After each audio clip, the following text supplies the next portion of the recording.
Hello बच्चों, मैं सत्येंद्र सिंह ज्यास एकेडमी में आपका स्वागत है। बच्चों, पिछले क्लास में हम लोगों ने फिजिक्स स्पेशल में देखा था कि अदिश गुणन क्या होता है और उस पर आधारित कुछ हम लोगों ने सवाल भी बनाया था। आज बच्चों हम लोग देखेंगे सदिश गुणन क्या होता है। सदिश गुणन, ठीक है। सदिश गुणन को हम लोग क्या कहते हैं? वेक्टर प्रोडक्ट कहते हैं, ठीक है बच्चों। तो सदिश गुणन, इसे बच्चों हम लोग कहेंगे वेक्टर प्रोडक्ट, ठीक है बच्चों। अब ये इतना हो गया और यही क्या कहते हैं आपके सदिश विश्लेषण चैप्टर का लास्ट वीडियो है, ठीक है बच्चों। इसके बाद हम लोग शुरू करेंगे मोशन, ठीक है बच्चों। आइए देखते हैं ये सदिश गुणन। अब यहाँ बच्चों देखते हैं कि क्या होता है सदिश गुणन। हमारे पास एक सदिश राशि है और दूसरी सदिश राशि है। अगर इनका आपस में हमने बच्चों गुणा किया, अगर वो भी सदिश राशि मिल गया तो वो कहलाएगा सदिश गुणन। मतलब दो सदिश राशियों का आपस में गुणा करने पर अगर दूसरी सदिश राशि हमें मिल जाती है तो उसे हम क्या कहेंगे? सदिश गुणन। और अदिश गुणन में बच्चों क्या था? दो सदिश राशियों का गुणा करने पर हमें क्या मिलता था? अदिश राशि मिलता था, तो हम लोग क्या कहते थे? अदिश गुणन, ठीक है। अब बच्चों यहाँ देखेंगे कि अदिश गुणन को हमेशा क्रॉस से लिखते हैं। किससे लिखते हैं? क्रॉस। तो इसलिए इसे क्या कहेंगे? क्रॉस प्रोडक्ट कहेंगे। क्या कहेंगे बच्चों? Cross product. अब जैसे हमारे पास एक सदिश ए है और एक क्या है बच्चों? बी है। अब इसका हमें सदिश गुणन लिखना है तो हम क्या लिखेंगे? ए क्रॉस बी। तो जैसे क्रॉस लिखा गया ये सदिश गुणन और ये होगा ए बी साइन थीटा। बच्चों उसमें क्या था? कॉस थीटा था। इसमें बच्चों क्या है? Sine theta. उस वाले में क्या था? कॉस थीटा था। इसमें क्या है बच्चों? Sine theta. तो अदिश गुणन में ए बी कॉस थीटा और इसमें ए बी साइन थीटा। अब बच्चों अगर देखा जाए तो यहाँ थीटा कितना है? थीटा के तीन मान हो सकता है, 0 डिग्री, 90 डिग्री और बच्चों क्या होगा? 180, ठीक है। तो इस पर देखेंगे। तो अब इसी पर हम लोग देखते हैं प्रॉपर्टी। क्या देखते हैं? प्रॉपर्टीज की। प्रॉपर्टीज क्या होती है इसकी प्रॉपर्टीज? पहला नंबर बच्चों ये क्रम विनिमय नियम का पालन नहीं करता। क्रम विनिमय नियम का पालन नहीं करता, मतलब बच्चों अगर हमने लिख दिया ए क्रॉस बी या बी क्रॉस ए तो ये बच्चों पालन नहीं करेगा, बराबर इसका मान नहीं हो सकता, कभी भी नहीं हो सकता, ठीक है बच्चों। दूसरा बच्चों अगर हम लोग लिखें, दूसरा प्रॉपर्टी अगर इसका देखें तो हमारे पास दो लंबवत सदिशों का सदिश गुणन का मान अधिकतम होता है। क्या होगा बच्चों? अधिकतम होता है, ठीक है बच्चों। जैसे हमारे पास एक सदिश क्या है? ए और ये क्रॉस बी। अब क्या होगा बच्चों? ए बी साइन थीटा होगा। अब ये दोनों सदिश क्या है बच्चों? लंबवत। अगर बच्चों ये सदिश ए है और ये बच्चों क्या है? बी है, एक दूसरे क्या है? परपेंडिकुलर। तो इनके बीच का कोण कितना? 90। तो यहाँ बच्चों वैल्यू रखेंगे ए बी साइन कितना? 90। साइन 90 का बच्चों मान कितना होता है? 1 होता है। क्या होगा? ए इंटू बी। तो ए क्रॉस जो बी होगा इसका मान आएगा ए बी, इनके परिमाण के गुणनफल के बराबर। और यही बच्चों क्या कहलाएगा? मैक्सिमम वैल्यू कहलाएगी। क्या कहलाएगी बच्चों? मैक्सिमम वैल्यू कहलाएगी। क्लियर हो बच्चों? कोई दिक्कत नहीं ना। अब आइए आगे देखते हैं बच्चों अगली प्रॉपर्टी।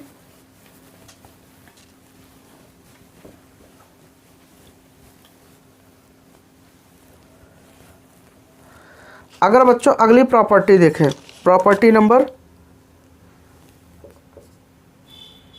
3, इसमें कह रहा है कि किसी सदिश में स्वयं सदिश का गुणन का सदिश गुणन का मान शून्य होता है।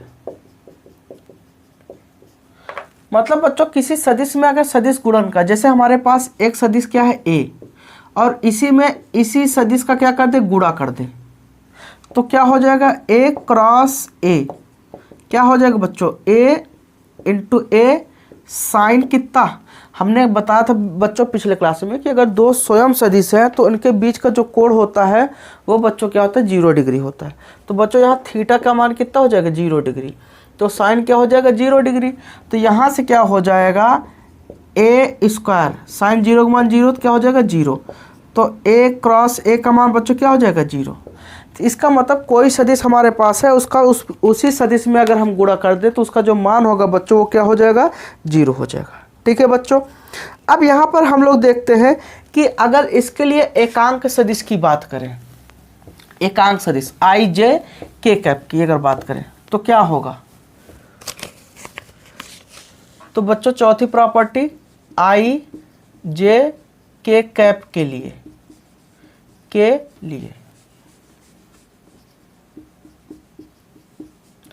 तब बच्चों क्या होगा। अब जैसे हमारे पास आई कैप का मान बच्चों कितना 1, जे कैप का मान 1, के कैप का मान बच्चों कितना 1। अगर बच्चों यहाँ पर आई कैप डॉट आई कैप मतलब स्वयं सदिश का गुणा करोगे क्रॉस, सॉरी एक आई कैप क्रॉस आई कैप, तो ये क्या है अदिश गुणन, मतलब स्वयं का गुणा कर दोगे बच्चों कितना हो जाएगा 0, क्योंकि यहाँ आपने देखा उसी सदिश का उसी में गुणा करोगे मान कितना होगा 0। ऐसे बच्चों जे क्रॉस जे करेंगे तो उसका मान कितना होगा 0, के क्रॉस के करेंगे तो बच्चों उसका मान कितना होगा 0 होगा। अब से बच्चों अगर हम यहाँ पर देखें, अगर हम यहाँ पर अगर देखें आई क्रॉस जे, अगर इसका बच्चों बात करें तो इसका मान कितना होगा। तो देखो बच्चों आई और जे, अगर ये बच्चों आई है और ये बच्चों क्या है जे है, तो इनके बीच का कोण कितना होता है 90। तो हमने कहा कि अगर कोई सदिश है उनके बीच का कोण 90 है, तो हमने बताया ना अभी a क्रॉस b बराबर ए बी, यही मान होता है। अगर 90 डिग्री होता है तो हम क्या करेंगे बच्चों, अगर हमारे पास i क्रॉस j आ गया है तो i इंटू जे हो जाएगा, और i का मान बच्चों कितना 1 और j का मान 1, तो कितना आ गया 1, तो ये मान कितना होगा 1। तो यह हम कह सकते हैं एक किसका मान है k का, तो हम इसे k के बराबर भी लिख सकते हैं। तो हम क्या कहेंगे i क्रॉस j किसके बराबर होगा k कैप के, और इसी का मान बच्चों किसके बराबर 1 के। अगर ऐसे बच्चों j क्रॉस k कर दिया तो ये किसके बराबर होगा i कैप के, और इसका भी मान बच्चों कितना होगा 1 होगा। ऐसे k क्रॉस i कैप लिख दिया तो बच्चों कितना होगा j कैप, और इसका भी मान कितना होगा 1 होगा। ठीक है बच्चों, तो ये बच्चों क्या था कि कहते हैं एकांक सदिश के लिए ये आई जे कैप का मान था, वैल्यू था। ठीक है बच्चों, अब आगे बात करते हैं।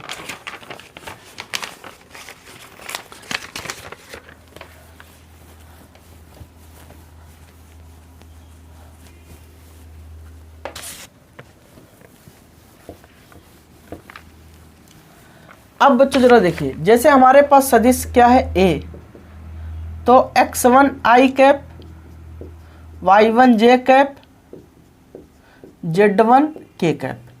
ऐसे b वेक्टर बराबर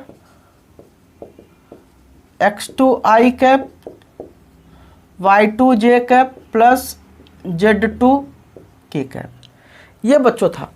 अब अगर यहाँ पर अगर a क्रॉस b हमें निकालना है तो हम सारणिक बनाएंगे, ये सारणिक का चिन्ह होता है। अब बच्चों यहाँ से आई जे के रूप में है तो आई जे के। अब यहाँ बच्चों आई का गुणांक कितना है x1, यहाँ जे का गुणांक y1 और यहाँ z1, यहाँ बच्चों x2, यहाँ y2, यहाँ z2। समझ गए बच्चों। अब यहाँ बच्चों बात करते हैं, जब इसका मान आप निकालोगे तो इसका अगर आप बच्चों मान निकालोगे तो ऐसे होगा, आप आई कैप बना लो, आई कैप। अब यहाँ पर क्या करो ऐसे, ये चीज़ याद कर लो। ये मैथ में अगर 11th में मैथ आप पढ़े हो तो वहाँ से आपको पता चल जाएगा, 12th में अगर आप मैथ पढ़े हो तो ठीक है। अब यहाँ पर देखो बच्चों, अब आई का अगर आप निकाल रहे हो तो ज़रा समझिएगा, अगर आप आई का आप निकाल रहे हो तो यहाँ से क्या होगा, हम आई वाला पकड़ रहे हैं ना, तो पहला आई है तो आई का ऐसे बंद करेंगे और आई के नीचे, तो बच्चों बचा क्या, बचा है आपका y1 z1 y2 z2। तो यहाँ बच्चों लिखेंगे y1 y2 z1 z2। ठीक है बच्चों, मतलब जो वाला हम पकड़ते हैं उसके सामने वाला और उसके नीचे वाला ऐसे बंद कर लेते हैं, जो बचता है उसका आपस में गुणा कर देते हैं। ठीक है बच्चों, अब हमारे पास क्या है जे, तो जे का जब पकड़ेंगे जे के सामने पूरा बंद कर देंगे और जे का यहाँ, तो अगर बच्चों जे के सामने अगर हमने ऐसे कर दिया तो क्या दिख रहा है, अब हमें दिख रहा है x1 दिख रहा है, तो क्या लिखेंगे बच्चों x1 और यहाँ z1 और ये x2 z2, तो क्या हो जाएगा x1 x2 z1 z2। समझ गए बच्चों। तो अगर बंद कर दे, अगर ये ऐसे बंद कर दे बच्चों, तो क्या बचेगा, ये वाला बचेगा, ये वाला और ये वाला, ये वाला। ठीक है बच्चों, तो ये आपका मान हो जाएगा।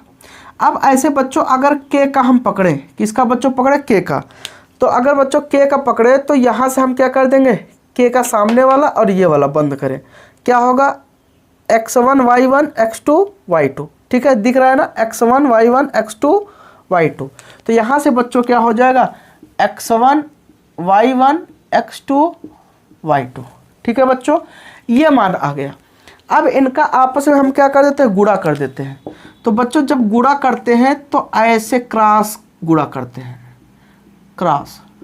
ठीक है बच्चों, और जब इनका बच्चों गुणा करेंगे तो चिन्ह लगा देंगे, कितना y1 z2 y1 z2, अब बीच में बच्चों माइनस y2 z1। ठीक है बच्चों, माइनस जे कैप, अब यहाँ लेंगे x1 z2 minus x2 z1।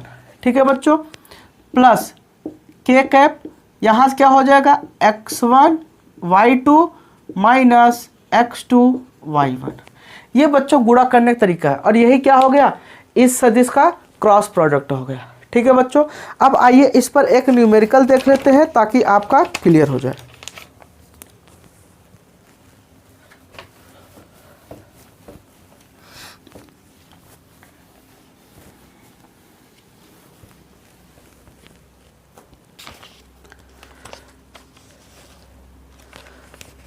देखिए बच्चों,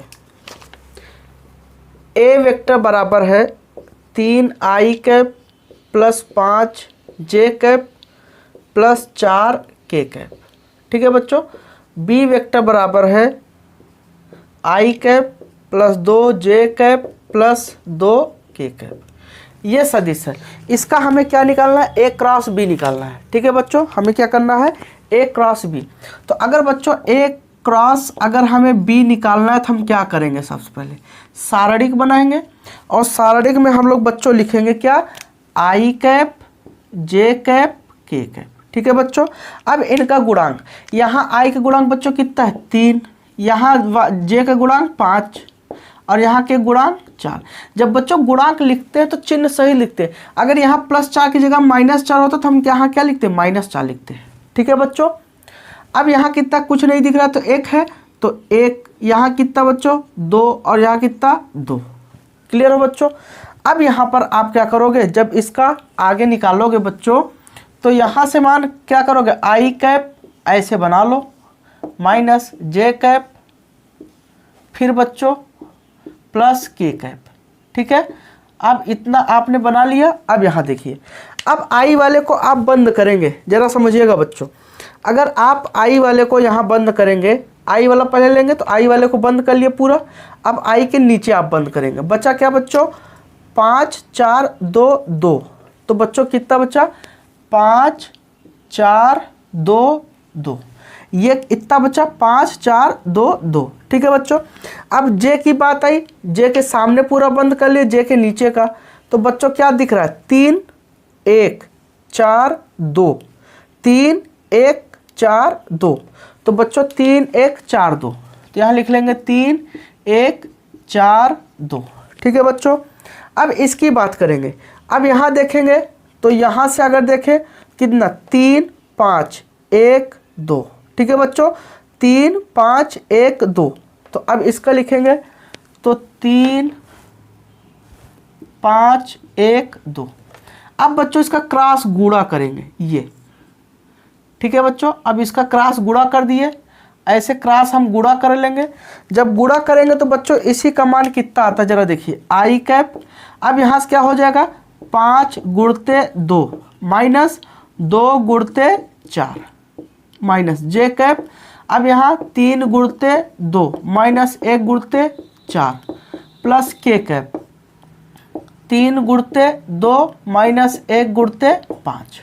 ठीक है बच्चों, अब इनका गुणा करेंगे तो 5 दूना 10 माइनस 4 दूना 8। यहाँ से बच्चों कितना हो जाएगा, 8 हो जाएगा। अब यहाँ से माइनस जे कैप और 3 दूना 6, अब माइनस 4 एक कम 4। ठीक है बच्चों, अब यहाँ बच्चों क्या करेंगे, के कैप 3 दूना 6 और माइनस 5 एक कम 5। अब बच्चों देखते हैं 10 में से 2 का कितना, 10 में से 8 गए कितना 2, तो 2 आई कैप माइनस 6 में से 4 गए बच्चों कितना 2 जे कैप और फिर प्लस बच्चों कितना 6 में से 5 गए 1, तो बच्चों 1 के कैप। ठीक है, तो चाहे 1 लिखो चाहे नहीं लिखो कोई फर्क नहीं। तो ये बच्चों क्या आ गया, ए क्रॉस बी बराबर 2 आई कैप माइनस 2 जे कैप प्लस के कैप। ये बच्चों मान आ गया। ठीक है बच्चों, समझ गए आप लोग। अच्छा, अगर एक चीज़ मैं यही और कहूँ कि आप एक काम करो, जैसे ए क्रॉस बी का मान आया है, इसका मैग्नीट्यूड निकालो, माड निकालो। तब क्या करोगे, तब बच्चों आप क्या करोगे, 2 का स्क्वायर प्लस माइनस 2 का स्क्वायर प्लस 1 का स्क्वायर।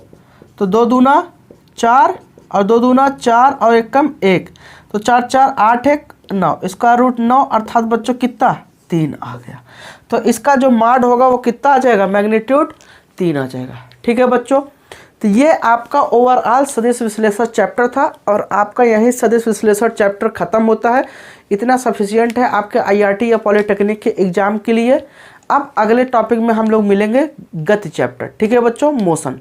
ठीक है बच्चों, अगर आपने हमारे चैनल को सब्सक्राइब नहीं किया है तो जरूर सब्सक्राइब कर लें और नोटिफिकेशन बेल को ऑन कर लें। ठीक है बच्चों।